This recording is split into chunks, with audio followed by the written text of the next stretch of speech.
Hello नमस्कार साथियों, आप सभी लोगों का शैलेश क्लासेज में बहुत बहुत स्वागत है।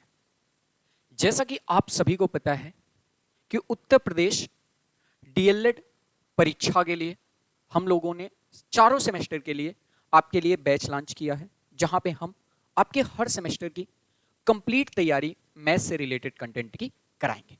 यदि आप भी उत्तर प्रदेश से डीएलएड कर रहे हैं और किसी भी ईयर में आप हैं तो आप हमारे इस बैच को ज्वाइन करिए। आपको 100% मैथ में कंप्लीट सॉल्यूशंस मिलेंगे, पेपर मिलेगा, नोट्स मिलेगा और भी आपको बहुत सारी सुविधाएं इस बैच में मिलने वाली हैं। तो चलिए आज हम शुरू करते हैं। यह ऐप की पहली क्लास है और देखेंगे हम कि क्या क्या हमें पढ़ना है, किस तरीके से उत्तर प्रदेश डीएलएड परीक्षा पास की जा सकती है। तो जितने भी साथी डीएलएड कर रहे हैं आप सभी लोगों का बहुत बहुत स्वागत है, बहुत बहुत बधाई। सबसे पहले हम बात कर लें डीएलएड के पाठ्यक्रम की। किसके? फर्स्ट सेमेस्टर के पाठ्यक्रम की बात कर लेते हैं कि फर्स्ट सेमेस्टर के पाठ्यक्रम में क्या क्या चीजें हैं और क्या क्या आपको पढ़ना है। तो देखिए, डीएलएड से हम प्राथमिक शिक्षक नियुक्त होते हैं और प्राथमिक शिक्षक को थोड़ी थोड़ी करके हर सब्जेक्ट की, हर चीज की जानकारी होनी चाहिए। तो डीएलएड का पाठ्यक्रम भी कुछ ऐसा ही है, थोड़ा थोड़ा करके हर चीज को टच किया गया है। अगर मैं बात कर लूँ सबसे पहले लेसन की इकाई 1 की, तो यहाँ पे आपको संख्या, संख्यांक, अंकों का ज्ञान, स्थानीय मान है। दूसरे चैप्टर में गुणा और भाग की संकल्पना है। तीसरे में भिन्न और उससे रिलेटेड गणितीय संक्रियाएं हैं। चौथे चैप्टर की बात करें तो इसमें दशमलव संख्या, दशमलव का स्थानीय मान है। पांचवें चैप्टर की बात करें तो यहाँ पे अपवर्तक, अपवर्त, समापवर्तक, समापवर्त अर्थात गुणज और गुणनखंड की कंप्लीट अवधारणा देखने को मिलती है। यहां से आगे बढ़ते हैं हम चैप्टर 6, तो यहाँ पे भाज्य और अभाज्य संख्याएं तथा इनका एचसीएफ एलसीएम। चैप्टर 7 में प्रतिशत, 8वें में आपका पूरा का पूरा pictograph, bar graph, pie chart. Chapter number 9 में सजाती विजाती बीजगणित और यहां से फिर आपका रेखा गणित शुरू हो जाता है 10, 11, फिर 12 में कोण के प्रकार, त्रिभुज, परिमित। इस तरह से अगर आप देखेंगे तो पूरे के पूरे मैथ में जितने भी बेसिक पॉइंट होते हैं, हर पॉइंट पे सवाल है और हर चैप्टर को थोड़ा थोड़ा करके ऐड किया गया है। अब चलिए बात कर लेते हैं कि इसके परीक्षा प्रारूप की, कि डीएलएड की परीक्षा में कितने क्वेश्चंस आते हैं, कितने नंबर के होते हैं, कितना समय होता है। तो जैसा कि हमने यहां पर देखा कि हमें कुल 14 लेसन पढ़ना है, टोटल 14 इकाइयां पढ़नी है किसमें? डीएलएड परीक्षा में। ठीक है, अब अगर हम यहीं पे बात करें आपसे कि इसका पेपर क्या होता है, तो देखिए इस पेपर में कुल 25 अंक का यह पेपर होता है। कितने नंबर का पेपर होता है? 25 अंक का पेपर होता है। अगर आप पासिंग मार्क चाहते हैं तो 13 अंक पाना अनिवार्य होता है और इस 13 अंक पाना अनिवार्य है और इस 25 अंक के लिए कुल 18 प्रश्न आपको सॉल्व करने होते हैं डीएलएड की परीक्षा में। अगर निर्धारित समय की बात कर लें तो यहां पर आपको कुल 1 घंटे का समय मिलता है इन 25 प्रश्न को अटेम्प्ट करने के लिए। कितना समय मिलता है? 1 घंटे का समय मिलता है, जिसमें हम टोटल 25 के 25 प्रश्न अटेम्प्ट करते हैं। अब बात कर लेते हैं कि 1 घंटे में 25 प्रश्न तो हो गए, ये प्रश्न किस टाइप के होते हैं या क्या इनका प्रकार होता है, तो चलिए देखते हैं।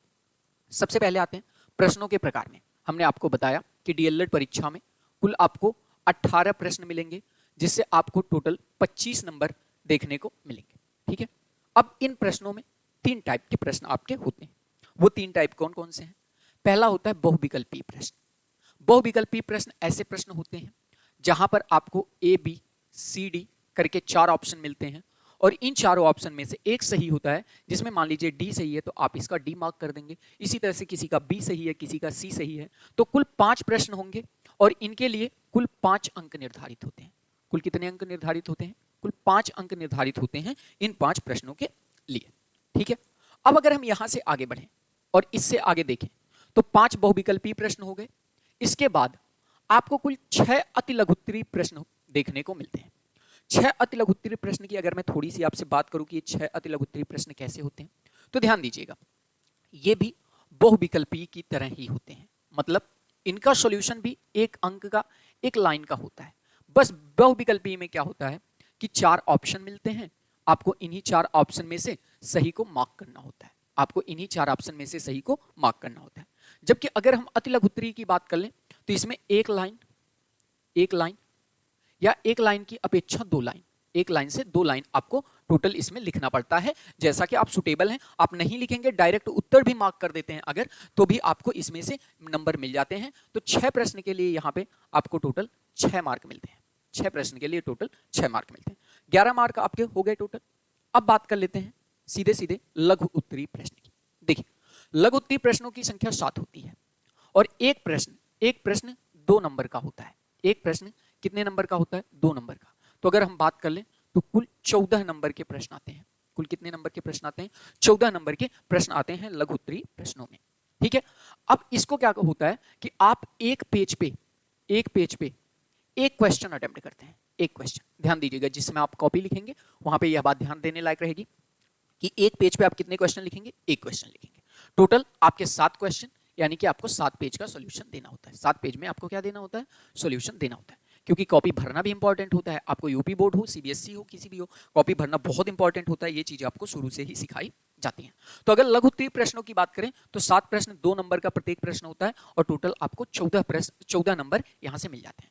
तो अगर देखिए, अगर हम कुल मार्क की बात कर लें, अगर हम किसकी बात कर लें? कुल मार्क की बात कर लें तो 5 हो गए ऑब्जेक्टिव, 5 हो गए ऑब्जेक्टिव, 6 हो गए आपके अति लघु उत्तरीय एकदम 60 आंसर, और आपके 7 प्रश्न हो गए, 7 प्रश्न हो गए लॉन्ग टाइप के।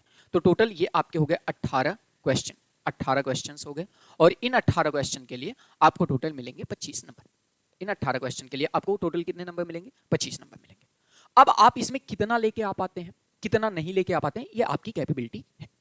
एक चीज जो यहां पे मैं थोड़ा सा मेंशन करना चाहूंगा, एक पॉइंट आप लोग ध्यान देना, कि जैसे इनके प्रश्न जो डीएलएड का लेवल है ना, वो बहुत ही एलिमेंट्री लेवल है, बहुत ही एक बेसिक लेवल है। तो इसमें होता क्या है कि मान लो 7 प्रश्न है और कोई प्रश्न ऐसा दे दिया जिसका आपको उत्तर आ रहा है, जिसका आपको ना उत्तर आ रहा है, शॉर्टकट उत्तर आ रहा है कि इसका 5 होगा, इसका 7 होगा, जो भी दिया हो। तो अब चीजें क्या चलती हैं कि आप डायरेक्ट उत्तर नहीं लिख सकते। बात समझ रहे हैं आप? यहां पे ध्यान दीजिएगा कि यहां पे जो ये चीजें कैटेगराइज की गई हैं, जैसे जब मैं कर रहा था डीएलएड तो 25 प्रश्न थे, 25 प्रश्न। अब मेरी मैथ अच्छी थी तो 25 के मुझे आंसर याद आ रहे थे, सीधे सीधे उत्तर आ रहा था, वो भी उत्तर कैसे? शॉर्टकट से। तो मुझे क्या करना था कि अगर मैं यहां पे शॉर्टकट लगा भी दूंगा ना तो मुझे नंबर नहीं मिलेगा, क्योंकि आप समझ रहे हैं यहां पे पहला टाइप है बहुविकल्पी। इसमें तो मैं शॉर्टकट लगा सकता हूं, कोई दिक्कत नहीं। बहुविकल्पी 5 है, इसमें शॉर्टकट लगा सकता हूं क्योंकि इसमें वो पूछ ही नहीं रहा। इसमें मुझे क्या करना है? ऑप्शन मार्क करना है। दूसरा है अति लघु उत्तरी, ठीक है, अति लघु उत्तरीय। अब अति लघु उत्तरीय में क्या होता है? 6 क्वेश्चंस होते हैं।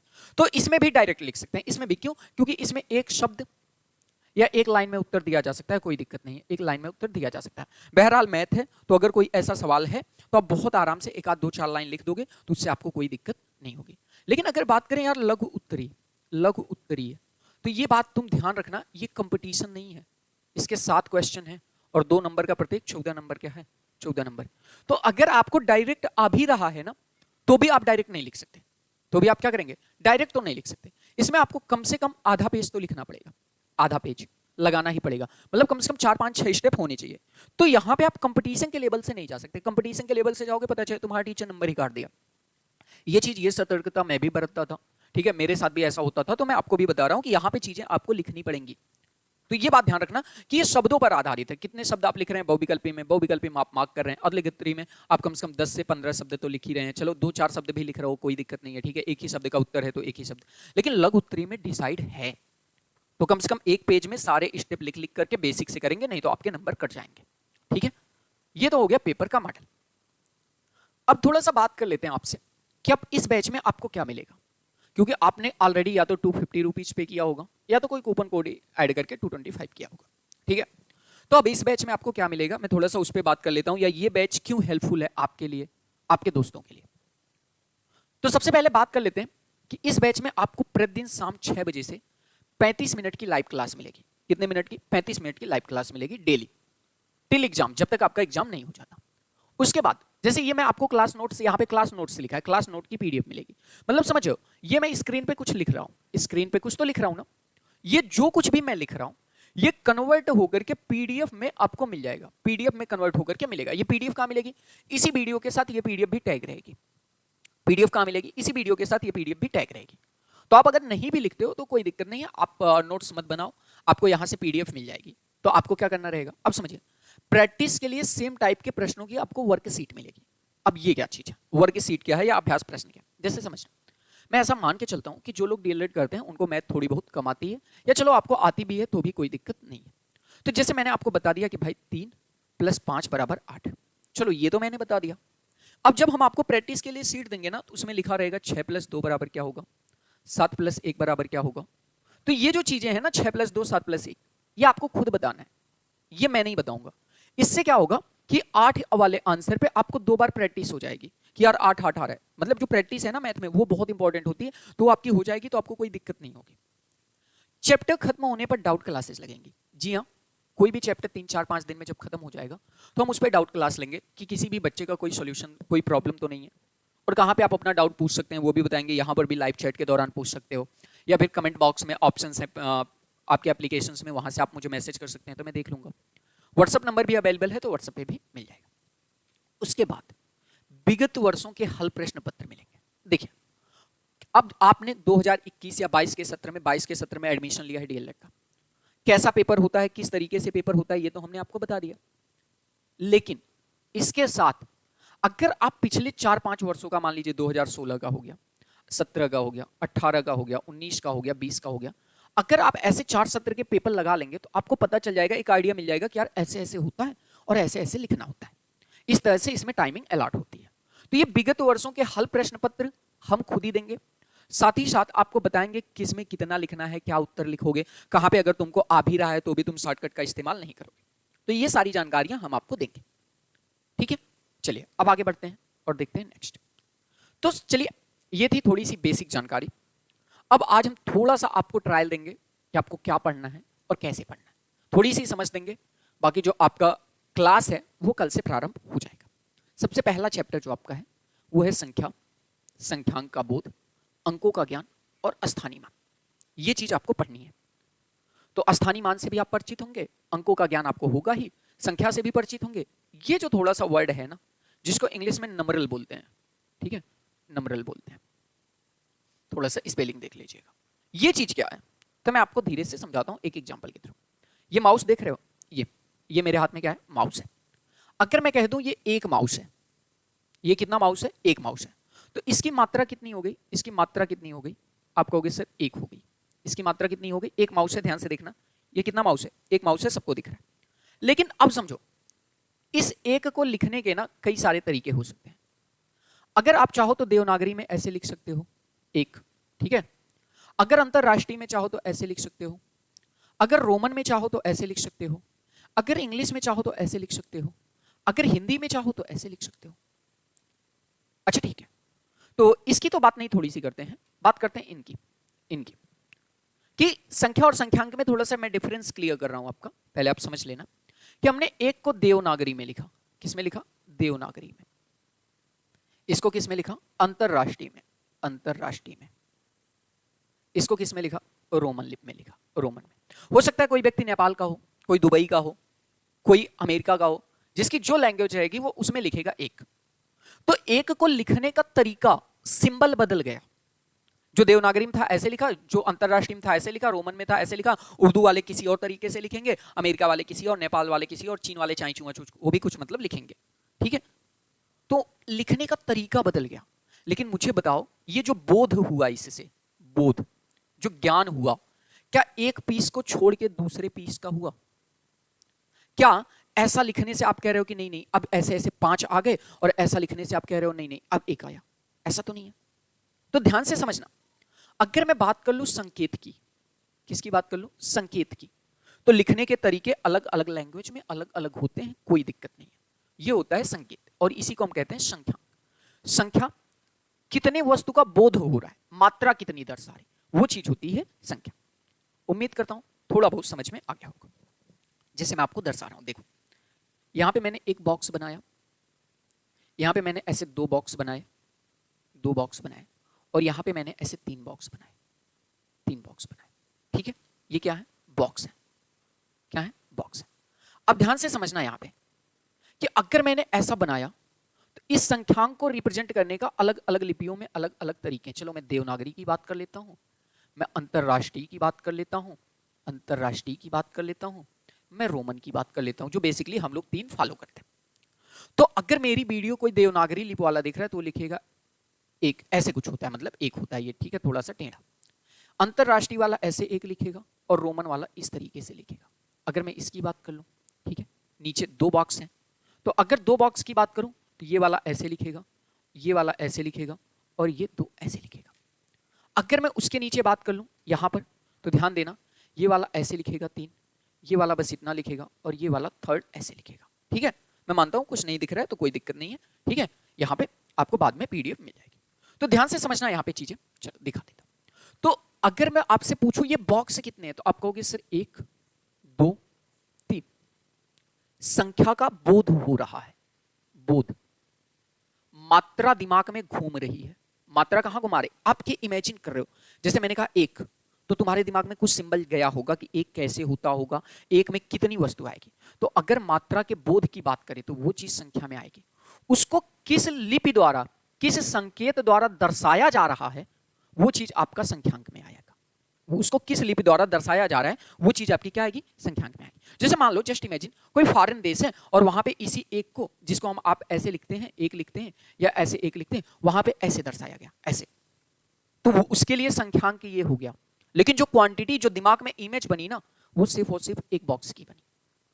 बात समझ आ रही है तुमको? तो ये चीज अंतर होता है, एक छोटा सा डिफरेंस होता है किसका, संख्या और संख्यांक का। क्लियर है? चलो आगे थोड़ा सा बढ़ते हैं, देखते हैं संख्या तथा अंक। ठीक है, संख्या तथा संख्यांक क्लियर हो गया होगा। डेफिनेशन हम कल देंगे, परिभाषा पूरा देंगे, लिखाएंगे, परेशान मत होइएगा।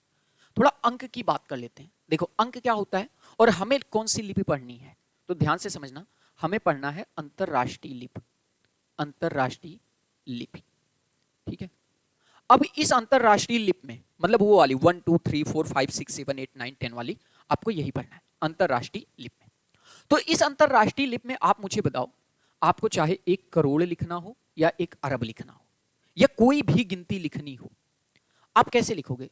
0 1 2 3 4 5 6 7 8 9, इन्हीं की मदद लेकर के आपको कुछ भी लिखना हो, आप बहुत आराम से लिख सकते हो। लिख सकते हो कि नहीं लिख सकते हो? आप कहोगे हाँ से लिख सकते हैं। तो मैं कहूंगा भैया इसका मतलब ये अंक है, 1 डिजिट। ठीक है, इंग्लिश में इसको डिजिट बोला जाता है, डिजिट बोला, ये क्या है? अंक है। तो आप कहोगे फिर संख्या क्या है? तो ध्यान से समझना, ये संख्या भी है, ये क्या है? संख्या भी है। फिर आप कहोगे सर अच्छा एक बात बताओ, ये अंक है और संख्या भी है, तो फिर संख्या और अंक में अंतर क्या है? तो मैं कहूंगा अब समझो, ये जो अंक है ना, ये फिक्स है, ये निश्चित है। ठीक है, इनके बारे में तुम और कुछ कर नहीं सकते, ये इतने ही होते हैं और ये 1 से ज्यादा अंक वाले हो भी नहीं सकते। लेकिन संख्या क्या है? जैसे मैं आपसे पूछूं ये कितना लिखा है, तो आप इसको क्या पढ़ोगे? 34। तो 34 एक संख्या है। कितनी संख्या है? एक संख्या, और इसमें 2 अंक हैं, 2 अंक हैं। कौन कौन से? 3 और 4, 3 और 4।